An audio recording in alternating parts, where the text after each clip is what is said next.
बड़े and specially जो इतने वाइज आत्माएं हैं, वो गहरी से गहरी बात को एक छोटी सी बात में कहकर जैसे सार देते हैं ना, वो हम फिर उसको डिस्कस करके अभी उसको खोलते हैं। लेकिन बड़े इतना सारा नहीं बोलते, वो पूरी इतनी बड़ी बात को एक छोटी सी लाइन में बोल देंगे। अब उस छोटी सी लाइन को हमें लेना है, उसको समझना है, फिर उसको अपने जीवन में अप्लाई करना है, फिर एक्सपेरिमेंट करना है, फिर एक्सपीरियंस करना है, और एक्सपीरियंस करने के बाद ही उनकी वो बात समझ में आएगी। हाँ, साथ में ये भी कहते थे, तू कितनी भी किताबें पढ़ ले, हाँ। कितना भी ज्ञान ले ले, लेकिन तेरा जो अनुभव होगा, आपका खुद का एक्सपीरियंस इज योर प्रॉपर्टी। क्योंकि वो अनुभव होने के बाद ही संस्कार में आएगा ना। आपने सुना जी, डिस्कस भी किया, तो वो थॉट लेवल पर है। संस्कार लेवल पर वो कब आएगा? जब वो कर्म में आया, तब तो उसका एक इम्प्रेशन बनेगा और वो संस्कार बनेगा, तब वो आपकी प्रॉपर्टी बनी।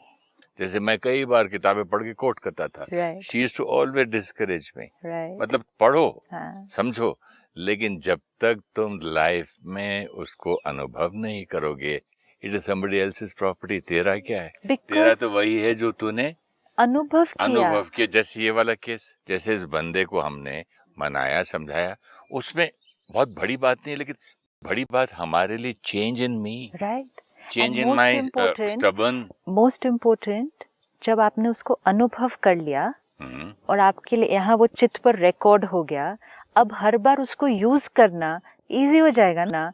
जब तक एक बार कोई चीज को अनुभव नहीं किया तो वो यूज में नहीं आने वाली है। अब जो मेहनत भी आप कह रहे हैं, वो मेहनत भी कितनी बार होगी? First time, right. क्योंकि मेहनत करने के बाद एक बार रिजल्ट मिल गया, सेकेंड टाइम वो मेहनत नहीं लगेगी। स्विमिंग सीख ली तो सीख ली, बिकॉज आफ्टर उसके बाद आप इंजॉय करेंगे। हाँ, सीखने के टाइम थोड़ा सा डर भी, किसी को हमें पुश करना पड़ता है, वो रेडी नहीं होते अंदर जाने के लिए, तो उनको पुश कर दो। पुश करते हुए चिल्लाते भी हैं, घबराते भी हैं। सीख लिया तो इंजॉय करते हैं उसी चीज़ को। इसी तरह हमने अनुभव कर लिया, अब हम हर बार उसको यूज़ करने के लिए इंजॉय करना शुरू करेंगे। क्योंकि once we test the experience ना, अब आपको पता है कि अगर मैं ये थोड़ा सा चेंज कर लूँ अपने अंदर, मुझे वही रिजल्ट मिलने वाला है जो पिछली बार मिला था। We already know. जैसे सपोज हमारा वेट बहुत बढ़ जाए फिजिकली, और फिर हम एक पर्टिकुलर तरीका यूज़ करें, कोई डाइट यूज़ करें, कोई एक्सरसाइज यूज़ करें, और हमें पता है कि 15 दिन वो तरीका यूज़ किया था और मेरा वेट कम हो गया था। तो पहली बार जब हमने उसको यूज़ किया, हमें नहीं मालूम था कि ये रिजल्ट मिलेगा, लेकिन एक बार यूज कर लिया, नाउ वी नो इतना एफर्ट का इतना रिजल्ट है, अनुभव कर लिया। नेक्स्ट टाइम सोचना नहीं पड़ेगा, थोड़ा सा भी वेट बढ़ा, वो वाला मेथड यूज करो, पता है, डेफिनेट है कि वो रिजल्ट मिलेगा। और ये दोनों बातों में हल्का फील करता है बंदा, ये वहाँ वेट, वो भी वेट हल्का होता है, ये मन का। तो ये कितनी बड़ी बात है कि जब तक अनुभव नहीं करेंगे, तब तक वो हमारी प्रॉपर्टी नहीं बनेगा। तब तक वो नॉलेज हमारी प्रॉपर्टी हो सकता है कि हमें बहुत कुछ पता है, बहुत कुछ पढ़ा है, लेकिन वो विजडम हमारी प्रॉपर्टी नहीं होगा। That is where knowledge gets translated into wisdom. Somebody can be very knowledgeable, but not necessarily wise. The two different things. Knowledge को जो practical में ले आया, उसको कहेंगे wise. कोई भी बात अपने रिलीजन में पढ़ी, स्पिरिचुअलिटी में पढ़ी, स्क्रिप्चर्स में पढ़ी, रोज थॉट फॉर द डे भेज रहे हैं, नॉलेज बहुत है, लेकिन जब तक वो नॉलेज प्रैक्टिकल में नहीं आई, तब तक विजडम नहीं बनी। तब तक वो नॉलेज है, मतलब information, in even simple thing like computer चलाना, it could be in the book, वो नॉलेज है, लेकिन जब तक खुद यूज नहीं किया, तब तक वो अपनी स्किल नहीं बनेगी। तो इसलिए जब भी कुछ लेते हैं, इमीडिएटली ट्राई कर लेना चाहिए, वेट नहीं करना चाहिए, क्योंकि अपॉर्चुनिटीज तो बहुत मिल जाएंगी अपने आसपास। हमें तो ये सिखाया जाता था, इसका तपस्या का मीनिंग यही है, ये वो कहते थे तपा हुआ ज्ञान। हाँ। इसी को तपस्या कहते हैं, जाके माउंटेन्स में मत बैठ जाना। Right. तो कोई भी एक पॉइंट ले ले, उसको तो उसकी तो तपस्या कर कि तू उसको फॉलो कर। Right. ये तपा हुआ ज्ञान है। और हमेशा मैं सिस्टर एक चीज नोट किया कि जैसे मैं अपना पर्सनल एक्सपीरियंस किसी को सुनाऊं कि मेरी ट्रेजेडी जो भी सपोजिंग, तो अगला बंदा रो पड़ता है और मैं सुना कि मेरे बाजू वाले के साथ ऐसा हुआ था और वो फलाना, मतलब अमेरिका में एक आदमी रहता, उसको असर ही नहीं होता। तो अनुभव क्यों रिजल्ट लाता है? क्योंकि जब अनुभव शेयर करते हैं तो वाइब्रेशन डिफरेंट होती है। जब किसी और की बात शेयर करते हैं तो वाइब्रेशन डिफरेंट होती है। सपोज आप मुझे सुनाएं कि उस बुक में ऐसा लिखा था, उस स्टोरी में ऐसा लिखा था, यहाँ तक भी अगर कहें कि मेरी गुरु ने ऐसा कहा था, तो वो वाइब्रेशन डिफरेंट है। आपको एक जगह से इंफॉर्मेशन मिली, आपको वो इंफॉर्मेशन अच्छी लगी, आपने इंफॉर्मेशन पास ऑन की, so that vibration which I will get is sharing of information, good pure information, जो कि हर कंप्यूटर में पड़ी है। तो वो है। लेकिन जैसे ही आपने उसको यूज करके एक्सपीरियंस कर लिया, तो जो अब आपसे मिलेगा जब आप शेयर करेंगे वो होगा vibration of conviction, this works. ये मुझे वाइब्रेशन मिलती है, तीर की तरह जाके लगता है, क्योंकि वो मुझे वाइब्रेशन, मुझे चेंज होने के लिए या मुझे उस बात को यूज करने के लिए, इंस्पायर होने के लिए क्या चाहिए? पावर। सपोज आप मुझे कोई बात शेयर करें, मैं सुनूं एंड ऐसे नहीं, पता नहीं, बहुत डिफिकल्ट है, अपने आप को चेंज करो, मतलब बहुत डिफिकल्ट, अपनी थॉट को कैसे चेंज करो, वो है ही गलत, अब उसको राइट कैसे समझो, it's all sounds very difficult. लेकिन अगर आपने करके फिर शेयर किया है, तो जब आप वो बात शेयर करते हैं, आप उसके साथ एक बहुत पावरफुल वाइब्रेशन रेडिएट करते हैं, एंड वो वाइब्रेशन जो होती है वो होती है this works, go try it, I've tried it, it works। तो वो वाइब्रेशन जो मुझे मिलती है, बात मैंने बहुत बार सुनी होती है, वो कोई पहली बार हम कोई बात नहीं सुन रहे हैं, सब बातें मालूम है, कुछ नया नहीं है। लेकिन जब वो वाइब्रेशन आप देते हैं ना, ये बात बहुत सुंदर है, कुछ भी nothing new under the sun, nothing new है, सब मालूम है, सब पढ़ा है, सब कुछ मालूम है, सब एक्सेसिबल है हर जगह। इतना सुनते सुनते भी हमें लगता है ये तो मालूम था ना, किया नहीं इतने साल, ये तो मालूम था ना, जैसे आप कहते हैं गुरु ने बताया था ना, बड़ों ने बोला था ना, मालूम था। लेकिन अब जब हम कर लेंगे और फिर शेयर करेंगे, तो वो वाइब्रेशन जो आएगी, दिस वर्क्स, तो वो वाइब्रेशन मुझे टच करती है, इंस्पायर करती है, इनके लिए वर्क किया ना, तो मेरे लिए भी वर्क कर सकता है। मैंने वही कहने वाला था, जैसे डॉक्टर है, जब किसी को एक को ठीक किया सेम डिजीज, तो दूसरे को भेजता है, तो देख मामा ठीक हुआ जाके, एंड तब आप इमीडिएटली जाएंगे और आप भी ठीक हो जाएंगे। एक होता है कोई आपको कहे वो डॉक्टर बहुत अच्छा है, वहाँ जाना, ऐसे हाँ मैं मालूम है बहुत डॉक्टर्स है शहर के अंदर, किसी ने कहा ये अच्छा है, किसी ने कहा ये अच्छा है, लेकिन एक होता है आप कहते हैं मेरा ठीक हुआ वहाँ जाने से, मेरा इलाज हुआ वहाँ जाने से, आप भी जाओ, I will go next day. So that's a difference between knowledge and wisdom. अब इसी तरह अगर हर पेरेंट पहले यूज करे, तो फिर बच्चों के लिए करना कितना इजी हो जाएगा। हर पेरेंट क्या पहले यूज करे? स्पिरिचुअल नॉलेज, रिलीजन, धर्म, जो भी हमें सिखा रहा है, प्रैक्टिकल लाइफ में लाए, अप्लाई, अच्छा अप्लाई तो फिर फैमिली के लिए करना कितना इजी हो जाएगा। और स्पिरिचुअलिटी, जैसे आपने कहा ना, तपस्या क्या है? सारा दिन उसको तपना, मतलब उस ज्ञान को सारा दिन यूज करना। आज हमें लगता है स्पिरिचुअलिटी मतलब फिर इधर से हटना और उधर जाना। The other day I met somebody at the airport and कहते हैं बिजनेसमैन, कहते हैं मैं बहुत बिजनेस है, बहुत फैल चुका है पूरा, बहुत कुछ है, अब मैं सोच रहा हूँ इस मटेरियलिस्टिक जीवन से थोड़ा सा हटकर स्पिरिचुअलिटी की तरफ जाता हूँ। बोला हटकर क्यों जाना है? नहीं, बहुत है बहन, बहुत खिलाफ है, इतना इस शहर में, उस शहर में, उस शहर में, तो आई फील अब मुझे ये मटेरियलिस्टिक लाइफ से शिफ्ट करके स्पिरिचुअलिटी की तरफ जाना है। मतलब फिर क्या करेंगे स्पिरिचुअलिटी में? क्या करेंगे? अच्छा पढ़ना, अच्छा सुनना, मेडिटेशन करना। मतलब कितनी देर करेंगे सारा दिन के अंदर, और कितने दिन करेंगे उसको? इसे फिर स्पिरिचुअलिटी में कैसे जाएंगे? ऐसे वो जो बिजनेस कर रहे हैं, जो 10 शहरों के अंदर है, उसको 10 शहरों में रहने दो, और अगर कल 20 शहरों में फैलता है तो 20 शहरों में भी जाने दो उसको।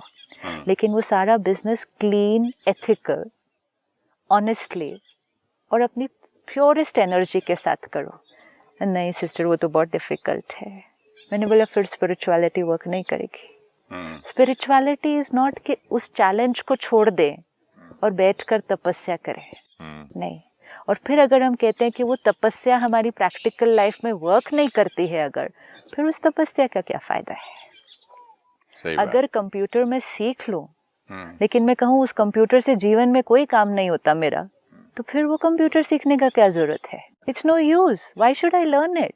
आई लर्न द कंप्यूटर बिकॉज वो मेरी लाइफ में बहुत सारी चीज़ों को ईजी कर दिया उसने लाकर। कम्युनिकेशन हुआ, आज बिजनेस उस पर हुआ, आज एंटरटेनमेंट भी उस पर हो रहा है। मेरी लाइफ की इतनी सारी चीज़ें एक कंप्यूटर सीखने से हुई है।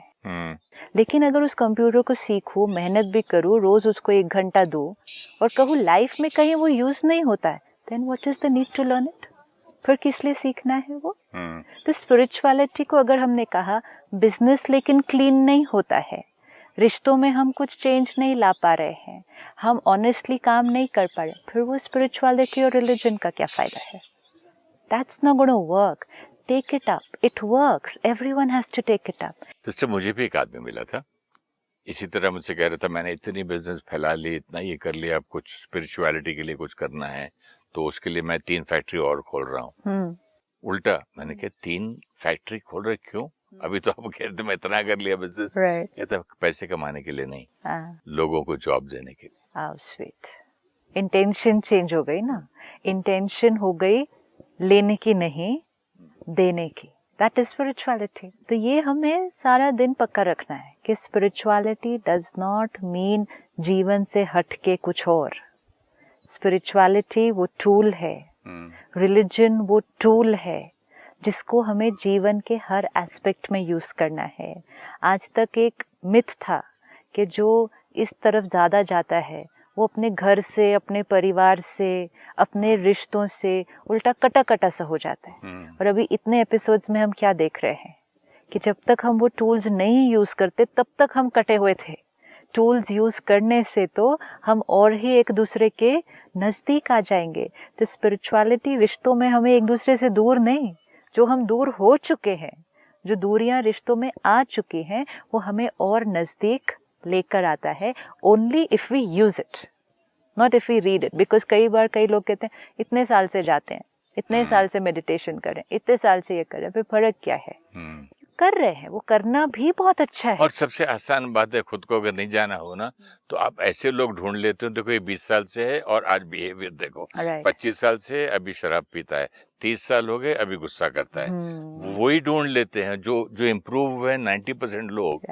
जैसे अगर अपने बच्चे को किसी स्कूल में जाना हो, भेजना हो मेरे बच्चे को, तो मैं सिर्फ उसके मतलब 2 लड़के जो मतलब सपोजिंग चोर बन गए या जेल में, वो देखूं, या 98% जो फर्स्ट क्लास फर्स्ट है पूरी वर्ल्ड में फेमस है वो देखूं। एंड मोस्ट इम्पोर्टेंट है, हर एक ने जिसने वो लिया अपनी अपनी तरह से यूज किया। सही है। हम जब लेंगे तो हम एक अलग तरह से यूज करेंगे, हमें ये भी नहीं पता हम कैसे यूज करने वाले हैं उसको। We don't have to look at anybody. ना हमें उनको देखना है जो बिल्कुल नहीं चेंज हुए इतने सालों बाद, क्योंकि we are no one to जज के वो बिल्कुल चेंज नहीं हुए। हाँ, exactly. This is the most important thing. We are no one to जज के वो बिल्कुल चेंज नहीं हुए, क्योंकि हमें पता ही नहीं है कि कौन कितना चेंज हुआ है। लेकिन अंदर से कौन कितना बीमार था, आपसे अगर 100 गुना बीमार था और ठीक हुआ और आपके बराबर हो गया, हाँ, तो वो अपनी चेकिंग सिर्फ हम खुद ही कर सकते हैं, कोई और नहीं कर सकता। इसलिए ना किसी को देखना है, ना किसी के ओपिनियन से अफेक्ट होना है। हमें खुद ही पता है कि पहले सोच कैसी थी, अब कैसी है और कैसी बनानी है। Where was I? Where am I? And where do I have to go? Only and only I know myself. Nobody else can know. तो किसी के साथ अपना कंपैरिजन नहीं और किसी के ओपिनियन पे अफेक्ट नहीं होना, ना ज़्यादा खुश हो जाना अगर किसी ने कहा ओ आप तो बहुत चेंज हो गए हो। उनको क्या पता, उनको थोड़ी मेरी सोच दिखाई देती है। हम 8-10 लोग मिलके मेडिटेशन के लिए गए, अब मैं 15-20 मिनट के बाद देखूं कि कहीं उसका टाइम तो नहीं हो गया जाने का, बाकी उठ तो नहीं गए। मेरा अब पता ही नहीं चलता कि 15 मिनट हुआ कि आधा घंटा हुआ, कि सब मेरी वेट तो नहीं कर रहे कहीं। अजीब अजीब थॉट्स आ रहे थे। अब अकेला मैं होता, मेडिटेट करता, तो बस उनकी लिंक लगी रहती। कितना अंतर होता है अपने ऊपर फोकस। और यहाँ पर कोई ये भी नहीं है, ये देखो मैं मेडिटेशन कर रहा था और वो फोन पे बात कर रहा था, ये हो रहा था। 4 तरफ ध्यान बंटता है हमेशा। एंड इम्पोर्टेंट ये है कि अगर हम मेडिटेशन कर रहे थे और कोई फ़ोन पे बात कर रहा था या कोई कुछ ऐसा कर रहा था और अगर हम डिस्टर्ब हुए तो हम मेडिटेशन कर ही नहीं रहे थे। इट्स नॉट पॉसिबल, क्योंकि अगर हम मेडिटेशन कर रहे थे तो मीन्स हमारी स्थिति ऐसी होनी चाहिए कि आसपास की कोई भी परिस्थिति दिखेगी, ऐसा नहीं कि हमें कुछ दिखेगा ही नहीं, लेकिन हमारा मन डिस्टर्ब नहीं हो सकता है अगर हम सच में मेडिटेशन कर रहे थे। सही बात। नहीं तो मेडिटेशन करते हुए कोई आवाज़ आई और उसको गुस्सा कर दिया तो वो मेडिटेशन तो हो ही नहीं रही थी, वो मेडिटेशन करने की कोशिश हो रही थी, अभी मेडिटेशन हो ही नहीं थी। तो इसलिए रोज़ जो ले रहे हैं उसको तुरंत यूज़ करते जाना चाहिए। इसलिए कहते हैं तुरंत दान महापुण्य। तुरंत दान मतलब अपनी कमज़ोरी जो दिखाई दी तुरंत दान, तुरंत उसको छोड़ते जाओ। जितना जल्दी उसको छोड़ते जाएंगे तो दान यहाँ कमजोरी छोड़ने का मतलब दान वही दान है। और कौन सा दान महापुण्य करेगा, और कौन सा दान जीवन में पुण्य लेकर आने वाला है। सिर्फ किसी को धन दिया, किसी को कपड़े दिए, ये तो ठीक है, सरप्लस था, आपने किसी के साथ शेयर किया, ओके गुड कर्म। लेकिन महापुण्य, महापुण्य किसको कहा जाएगा? क्योंकि जैसे ही आपने कमजोरी दान दी अपनी तो आपने जीवन में क्या कर लिया, महापुण्य जमा किया ना, क्योंकि उसके बाद आपकी जीवन बदल जाएगी।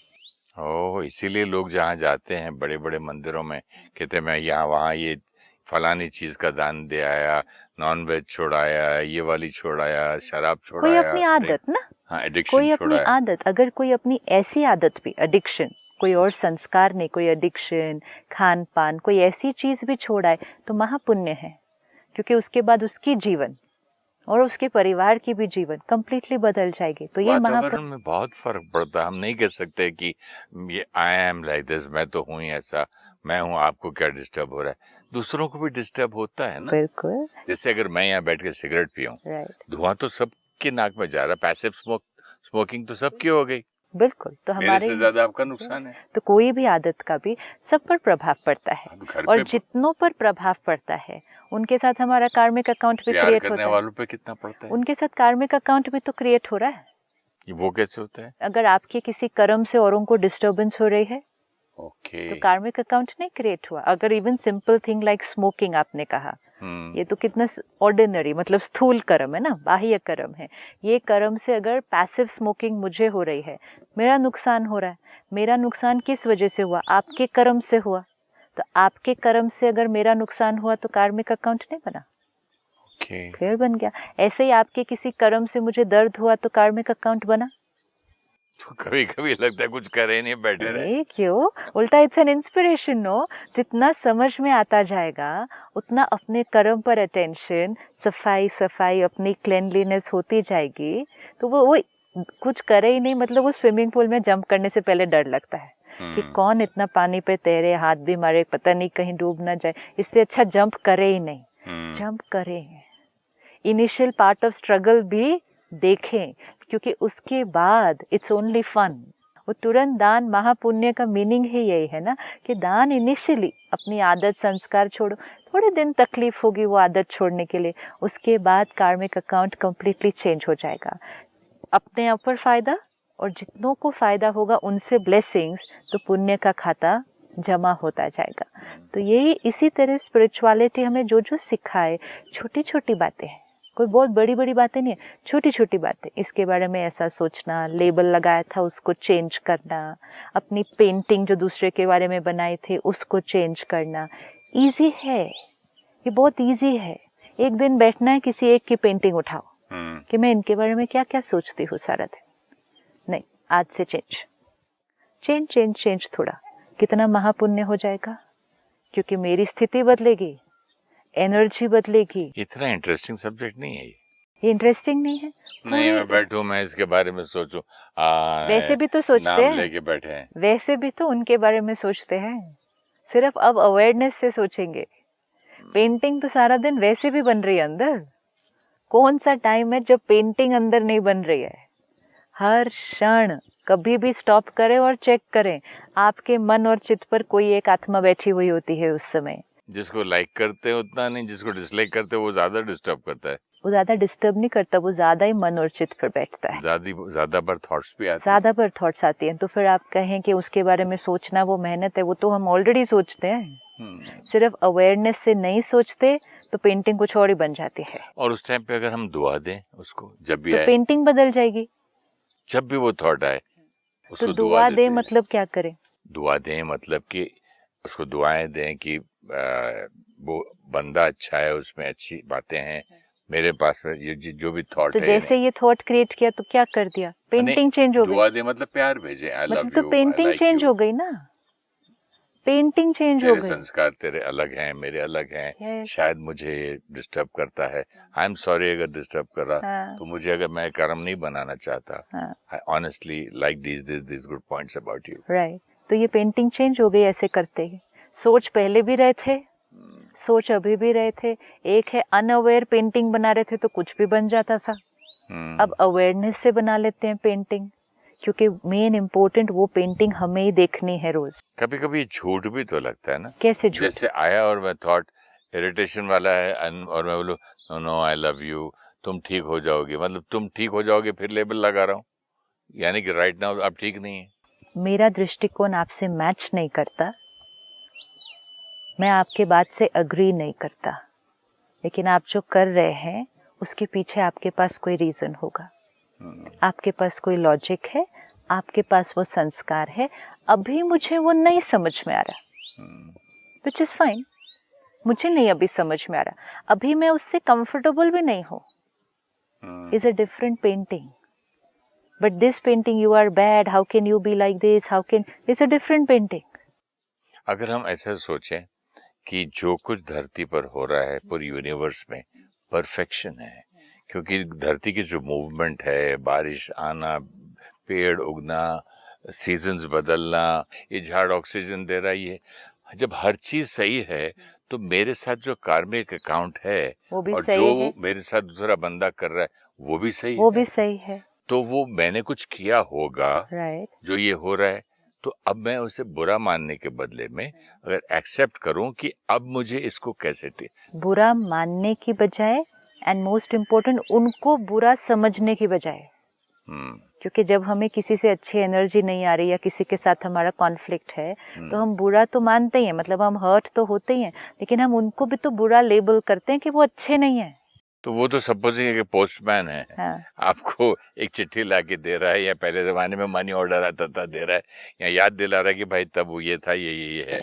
तो एक इंस्ट्रूमेंट है ना, बिल्कुल, वो आत्मा मात्र बन के आया। और वो भी वो आत्मा आपको वो एनर्जी इसलिए दे रही है क्योंकि हमने कुछ उसको, क्योंकि उसे वो एनर्जी हमारे से पहले मिल चुकी है, हाँ, दिया हुआ है। तो फिर रिस्पॉन्सिबल कौन? तो लेना था, देना तो चुप। पर रिस्पॉन्सिबल कौन? फिर रिस्पॉन्सिबल मैं पिछली बार मैंने भेजी थी, दैट पिछली बार कैन बी कल, पिछले साल, या मेनी बर्ड्स बिफोर। तो रिस्पॉन्सिबल में मोस्ट इम्पोर्टेंट अब कौन सी एनर्जी भेजनी है? नहीं, रिस्पॉन्सिबल मैं पे क्या होता है, फिर उससे पहले कौन, उससे पहले कौन, पहले मुर्गियां पहले अंडा हो जाता है। नहीं, अगर अब नहीं, अगर कहीं से कुछ आ रहा है, हाँ, कहीं से कुछ आ रहा है तो कभी ना कभी तो गया ही है ना। अच्छा, कभी नहीं कभी उधर से गया तो भी ये मेरा गया होगा। अच्छा, अब हमें ये पता नेवर नहीं एंडिंग है, होगा ना, बट हमें मालूम नहीं। इसीलिए तो मैं कह रहा हूँ ना आपसे, इंस्टेड ऑफ सेइंग मैं रिस्पॉन्सिबल, हम ये कहें कि जो भी अर्थ पे हो रहा है, यूनिवर्स पे हो रहा है, it's perfect. Most important is कि वो पहले से आ रहा है या पहली बार आ रहा है। इवन आप मुझे जो एनर्जी भेज रहे हैं वो पहली बार आ रही है या पहले से मेरी भेजी हुई वापस आ रही है, ईदर वेज, दोनों केस में आ तो रही अब क्या भेजना है तो फिर भी मेरी चॉइस है ना। हाँ, आ तो रही है ना। हाँ। अब मेरे बेडरूम में जाऊं, मैं देखूं दरवाजा खुल के सांप बैठा है, पहले सांप निकालूं या पूछूं सांप आया है कहाँ से, क्यों आया है? मोस्ट इम्पोर्टेंट है दरवाजा किसने खुला रखा, डजंट मैटर। हाँ, सोल्यूशन फिर भी एक ही है, पहले से हटाओ। हाँ, चाहे दरवाजा आपने खुला रखा या कोई और खुला रख गया, let's not think about it, solution फिर भी एक है कि उस दर्द को बाहर निकालना है। तो जब अगर मुझे कहीं से भी कोई एनर्जी आ रही है, सोल्यूशन एक ही है, क्या? कि मुझे अपने यहाँ से जाती हुई एनर्जी को अब चेंज करना है ना, irrespective of what the other person is doing. अगर हम स्पिरिचुअलिटी का एक ये मंत्र की तरह भी पकड़ लेना, ये मंत्र होते हैं, हम कहते हैं ना मंत्र जाप करना, कि एक मंत्र लो, उसको बार बार बार बार उच्चारण करो, लेकिन मंत्र उच्चारण कर रहे हैं लेकिन मन कहीं और है। मंत्र मतलब मन को तरण करने वाला मंत्र, जो मन को क्या कर दे, शांत कर दे, चित्त को क्या कर दे, शीतल कर दे। तो मंत्र मीन्स जीवन की ऐसी बातों को पकड़ लेना, इतना पकड़ लेना कि सारा दिन वो मंत्र जाप चले। अब वो मंत्र जाप सिर्फ एक शब्द नहीं, जीवन के ये फॉर्मूला, अगर मैं एक शब्द का उच्चारण करती जाऊं एंड 108 बार किया, 1000 बार किया, 16,000 बार किया, और उतनी देर में आप आए और फिर आपके बारे में बुरा सोच लिया, तो वो 16,000 बार जो जाप किया उसका क्या रिजल्ट निकला? सही बात। What is the result of it? मैं क्या करके अपने आप को खुश कर रही हूँ? मैंने 16,000 बार उसको बोला, लेकिन जैसे ही आप आए मैंने फिर वही ऑर्डिनरी थॉट, वही नेगेटिव थॉट, वही क्रिटिकल थॉट क्रिएट की। मंत्र मीन्स जीवन के ये जो मंत्र हमें मिले हुए हैं कि सामने वाला चाहे कैसा भी हो, आपकी सोच आपकी चॉइस है, ये एक मंत्र है। आपका रिश्ता यहाँ है, ये एक मंत्र है। इस मंत्र को सारा दिन जाप करना है, हर आत्मा के साथ जाप करना है, किसी भी परिस्थिति में इसी मंत्र का जाप करना है। कहते हैं ना, परिस्थिति आई मंत्र जाप करो। परिस्थिति को फेस करना है, आत्मा के साथ इंटरैक्ट करना है, मंत्र जाप करो। कौन सा मंत्र जाप करें? ये मंत्र कि वो परिस्थिति चाहे कैसी भी हो, सामने वाला कोई कैसा भी हो, your choice, your responsibility, your creation, completely your power. ये मंत्र जाप। अब जिस आत्मा ने इस मंत्र को पकड़ लिया और सारा दिन जाप किया, उसके सारे रिश्ते कैसे हो जाएंगे? एंड मोस्ट इम्पोर्टेंट, उसका अपना चित्त कैसे हो जाएगा? क्लीन। कुछ पकड़ा ही नहीं, किसी को ब्लेम नहीं किया, किसी को जिम्मेवार नहीं ठहराया अपने दर्द का।